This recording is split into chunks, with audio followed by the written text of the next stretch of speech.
خبر بھی میں آپ کو دے دوں کہ حال ہی میں کچھ صحافیوں کی ملاقات ہوئی آئی جی پنجاب سے، اور وہاں پر آئی جی پنجاب صاحب سے پوچھا گیا کہ جی الیکشن ہوں گے یا وہی پنجاب والا معاملہ ہوگا؟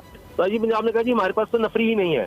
تو انہوں نے کہا جی الیکشن کمیشن نے الیکشن کروانے، تو انہوں نے کہا جی الیکشن کمیشن دے دیں، نفری تو پھر دے دیں. تو اسی سے آپ سمجھ جائیں کہ اشارہ ہی کافی ہے. صحیح، ٹھیک ہے، پوائنٹ آ گیا آپ کا. صدیق، آپ جس طرح بات کر رہے تھے، بالکل آپ اس پہ کامنٹ صدیق کر لیں، لیکن ساتھ یہ بھی کہ یہ جو کہا جا رہا تھا کہ نجکاری کے حوالے سے آپ نے بات کی، تو کوئی ایسی ڈیٹیل ہے کہ گورنمنٹ نے پہلے ہی سوچ رکھا ہے کن کن اداروں پہ نظر رکھنی ہے پرائیویٹائزیشن کے حوالے سے، اسی لیے سارا ملبہ نگران وزیر اعظم پہ، نگران سیٹ اپ پہ ڈالا جائے گا؟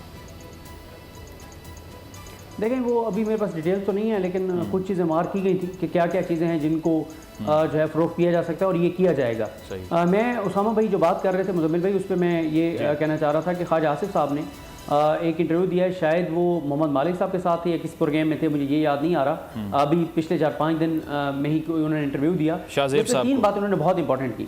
ایک نہیں، شاہ زیب صاحب کو بھی انہوں نے دیا ہے، لیکن ایک اور کوئی انٹرویو کس کو دیا ہے، اس میں انہوں نے 3 باتیں کی، یا شاید کاشف عباسی صاحب کے ساتھ تھے. انہوں نے ایک بات تو یہ کہی کہ پچھلے دور حکومت میں جب چیئرمین پی ٹی آئی وزیر اعظم بنے تو اس کے 9 ماہ بعد ہی ہمیں بلایا گیا اور ہمیں کہا گیا کہ جناب ہم اس سیٹ اپ کو مزید آگے نہیں چلانا چاہتے، تو آپ آئیں، ہم آپ کو اقتدار دیتے ہیں. 9 ماہ بعد ہی. دوسرا، انہوں نے خواجہ آصف صاحب نے یہ کہا کہ اس وقت جو پکڑ دھکڑ ہو رہی تھی، جو کیسز بن رہے تھے، وہ چیئرمین پی ٹی آئی تو بنوا ہی نہیں رہے تھے، وہ تو کوئی اور بنوا رہا تھا.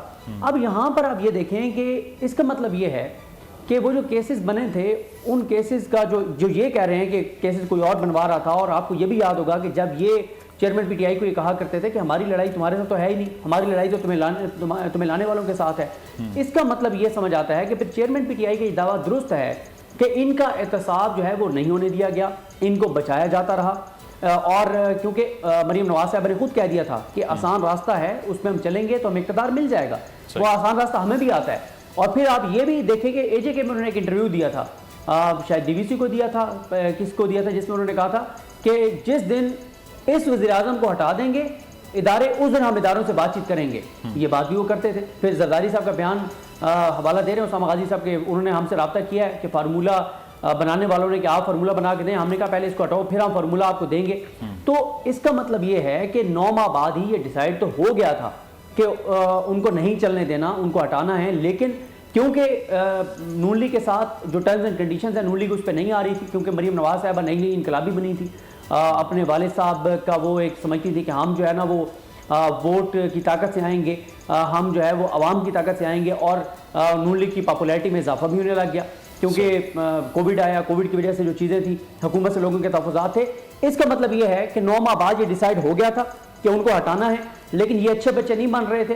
جب یہ اچھے بچے بن گئے، صدیق، نون لیگ کے کچھ لوگ تو صدیق یہ کہتے ہیں کہ چیئرمین تحریک انصاف کو وزارت عظمیٰ آفر ہونے سے پہلے شہباز شریف کو آفر ہوئی تھی. تو یہ بات تو 9 ماہ کی جو آپ بات کر رہے ہیں اس سے بھی پرانی، وہ کہتے ہیں کہ اس سے پہلے کی آفر تھی ہمارے پاس.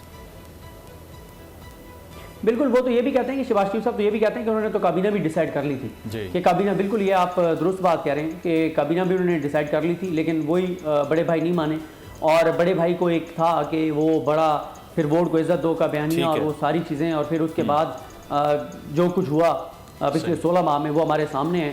اور اب بھی دیکھیں، شہباز شریف صاحب کے بارے میں ایسے تو نہیں کہا جاتا نا کہ ان کی سب سے اچھی خاصیت یہ ہے کہ ان کو آپ ڈانٹتے بھی رہیں، وہ سر جھکا کے بیٹھے رہتے ہیں، ڈانٹ کھاتے ہیں، معذرت کرتے ہیں، اور پھر اس راستے پہ چل پڑتے ہیں جس راستے پہ چلنے کا ان کا سب سے اچھا ایکسپیرینس. ٹھیک ہے، پوائنٹ آ گیا. اگر آپ کو یہ ویڈیو پسند آئی تو سبسکرائب کریں اور بیل پر کلک کریں. جامعات میں چلتا گورکھ دھندا،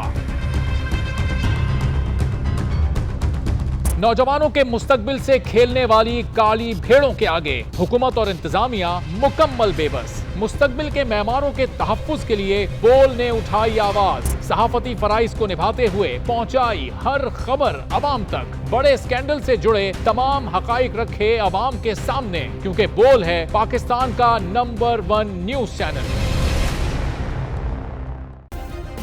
سبسکرائب کریں اور بیل دبائیں تاکہ کوئی خبر رہ نہ جائے.